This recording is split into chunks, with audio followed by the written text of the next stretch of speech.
Hello everyone, this is Zibo and welcome to today's Who to Pull video. So in today's video, we are going to run through the units that are in the hero art banner, as well as provide reasonings as to who to invest in and why you should invest in them. So in today's hero art banner, we have Dragon Avatar Vishuvac, Trickster Lucy, Bound Child Clara, as well as Exorcist Mia. So together with the heroes, right, we have two exclusive weapons for Vishuvac, which are Volcanic Core Vishuvac as well as Volcanic Horn Vishuvac. So without further ado, let us start with the first unit on today's list, and that is Dragon Avatar Vishuvac. So my three phrases for Dragon Avatar Vishuvac is fun, very hard to play, and very niche.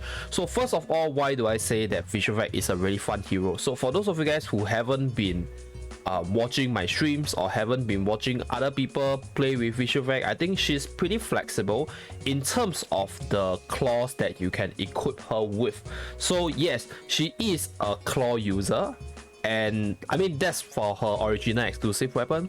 So you can equip her with every other elemental claw that has a really good weapon skill, and you can burst people down with chain skill because her dash ability allows her to close in on targets really easily and allows her to exit the battle really easily as well. So this makes her really fun to play. In a sense, you can put her with obviously her original EX weapon, Volcanic Horn. You can also put her with Lilith exclusive weapon. You can also put her with like the most famous Solar Fish, which is Mirio's exclusive weapon. So these few claws are really good when you equip them with Vishuvac. And other than that, right now she has a new compatible equipment, which is a gauntlet. So there's a lot of other possibilities that you can try with her. Personally, I haven't really tried the gauntlet version, but I think you can try her with Lina's exclusive weapon, but it's gonna be really slow. I think the cooldown is a bit too long. You can also try her with Lan's exclusive weapon, but I don't know how that's gonna help you chain more easily. Maybe under certain matchups is gonna be good, because yeah, she's quite flexible in terms of that. And you can also try her with Cloud's exclusive weapon, right? So these are the different gauntlet and claws that you can equip Vishuvac with. Because of the universal to injury chain skill, this makes her really flexible in terms of the equipment that you can use, but not all equipments are suitable obviously. But then again, this is still one of the few heroes that has a few different playstyles. And the second thing that I mentioned why she's hard to use is because in terms of controlling her in arena, right, she can be a bit wonky at times, right? Sometimes you press the attack button too many times and she will just fly in very weird directions, which makes her like controls a bit wonky. Like sometimes you see some players using her and she's flying all over the place and the player might look like a noob, but in actual fact it's because of how her mechanics work, because her mechanics is very rigid. Even though they kind of improved it make it a lot easier to dodge, but it's still very rigid, and sometimes it can go haywire. So I don't really recommend it for the newer players, because first of all, you need to understand how the game works. You need to understand the counters as well as what are units that are, you know, in the meta and how to counter them. So if you're talking about control wise, Vishuvac is probably one of the harder units to control. It's not as straightforward to control Vishuvac as compared to other units, so I don't really recommend it for the newbies. But then again, this brings me to my third point, which is niche. So niche not in a bad point, but rather Vishuvac has always been a very fire centric character. So if you take a look at her abilities, right, it's all increase fire type party members HP by 15%, right, further increasing her fire type damage, and it's just a lot of fire type attack, you know, increase all allies defense. Yes, she does have like a increase all allies defense, but her kit is still very fire centric. So if you want to use her in arena, you probably need another fire unit to maximize her special ability. And if you want to use her in the PvE perspective, right, you probably also need other fire units, because the change in exclusive weapon makes her even more fire centric unit. So let me see whether or not I'm able to change the thing here. No, I can't. So I'll go over to this side.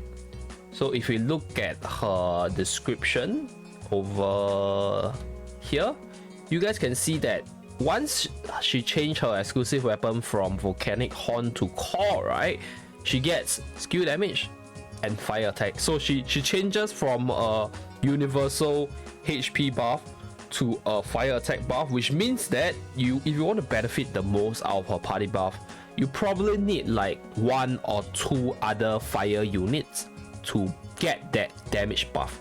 And other than that, I think her kit itself speaks volume. It is just a buff to the fire team in general. So personally, she becomes really niche now. Like, yes, she does have some flexibility.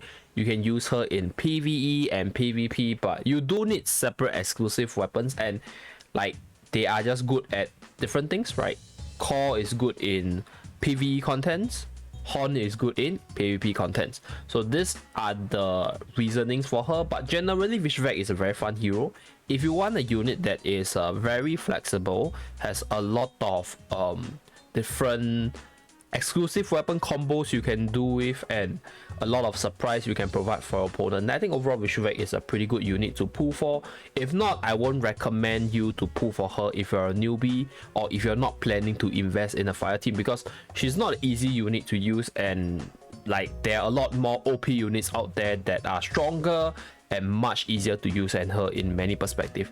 So my 3 phrases for the next unit, Trickster Lucy, are massive, one of the better fire units, as well as very speedy. So first of all, why is she massive? Dude, just look at her picture, dude. Like, she's massive there in some aspects. No, but anyway, yeah, she's a very massive buffer in nearly any raid teams, right?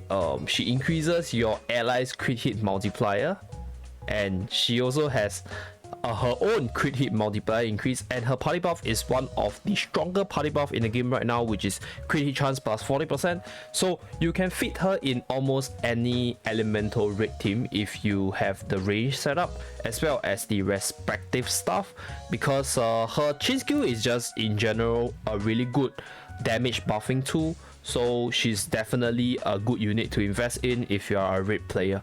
And other than her being good in raid, right, she's also pretty good in arena, and you can put her with defensive setups. You can put her with range crit, even though it's not as strong, but it's definitely usable. And she's one of the units that can just dominate the game in certain maps where she has the space to abuse her mobility advantage. So that's why she's one of the better fire units of the bunch, because fire units in general are either not very versatile or not really powerful, except for a few of them. Like, I think the better arena units right now are Lucy, Scintilia, maybe a bit of Lin. Vishuvac is fine, but I don't recommend newbies to use Vishuvac. So in general, fire units are not the best. Lina is okay, but Lina is very stats based. So if you don't have the stats, you can't really support Lina. But Lucy is a unit that even if you're understated, you can still use her and you can still win with her. So that's the part about Lucy that I really like. And pull for her if you want the stronger fire unit, if you are focusing more on raid, and you just in general want a very versatile unit that can work in different scenarios. Next up, we have Bound Chow Clara. So my 3 phrases for Clara are: number 1, damage; number 2, another speedy unit; and number 3, has very similar positioning to other units, but not the most optimal one. So I'll talk about this in the last part very quickly. So first of all, you guys can see from a kit: increase attack by 30% for 4 seconds, increases damage inflicted by normal attack by 20%, increase her movement speed, a range damage buff, has a really high attack stat as well as a 5% crit chance. Clara is built to do damage, right? I think this was mentioned in the developer's notes. She's a very good PvE character, so she's definitely one of the premier attacker in a raid, because of her damage output. So that's the purpose of Clara: damage. So she's not that good in arena if you do not have stats to back her up, but then again, she can be a menace because she has movement speed boost. So if you are meeting another player who has way more stats than you, the guy can just keep his distance and then shoot you down, pew pew pew, shoot you across the wall. So that's one thing about her. And the second thing about her being speedy is, like I mentioned earlier, her playstyle is very similar to Lucy. So she deals as much damage as Lina, in fact even more in some cases. And I think for her special ability is in a sense a bit like Lucy, because she has a movement speed increase on hit. So you hit your enemy and then you try to kite them, right? Hit, kite, hit, kite, hit, kite. So that's how you actually play Clara, but she doesn't do it as well as Lucy. So this brings me to my last point, where she has a lot of similar positioning to other units, but she's not the best of the few.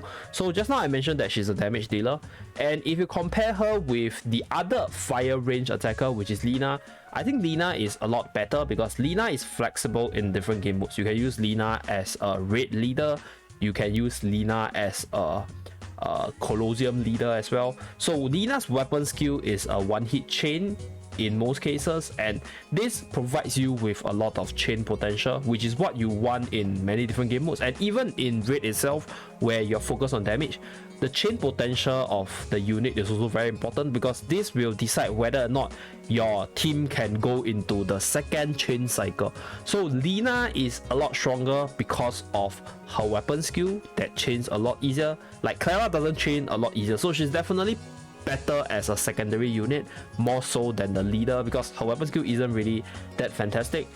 But yeah, that's why I say like that she's not the premier one, because if you compare her with Lucy in Arena, I think Lucy is a way better hit and run unit.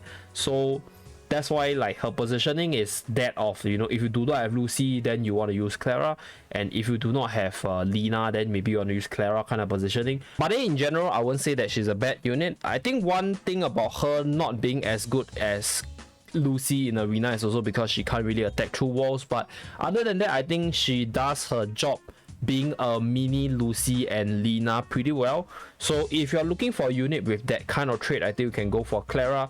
But if you are looking for a very versatile unit that can go into many teams, then Clara's probably not the first one you would think of. Like, I think Lucy is a lot better. So that's my take about her, and let us move on to our next unit. Okay, last unit on today's list, I move it to the hero page. So the last unit is actually Exorcist Mia, and the three phrases for Mia are: number 1, strongest healer in the game; number 2, pure support; number 3, very cheap to build. So first of all, her kit is just about healing, right? Normal attack heals HP, right? Her healing ability heals HP. In case you guys do not know, her exclusive weapon allows her to inflict additional damage, and if there's a party member on the way, you can restore your party member's HP. So there's a heal in her normal attack if you have an exclusive weapon equipped. Her normal attack secondary ability, Wing of Healing, is also one that restores HP. Her chain skill restores HP, and her special ability also restores HP. So you guys can see she just heals a lot. Her main role in this game is to heal and heal and heal, and she's quite essential in the higher levels of Orbital Love, where you need insane amount of healing to bring you through the tougher levels, because the bosses or the monsters hit really hard. So she's definitely a must-have unit, at least if you want to clear to the higher stages in Orbital Lift. And she's very cheap to build for a few reasons. Number 1, you do not have to max her out at level 86. She's not a unit that requires her attack and defense as much.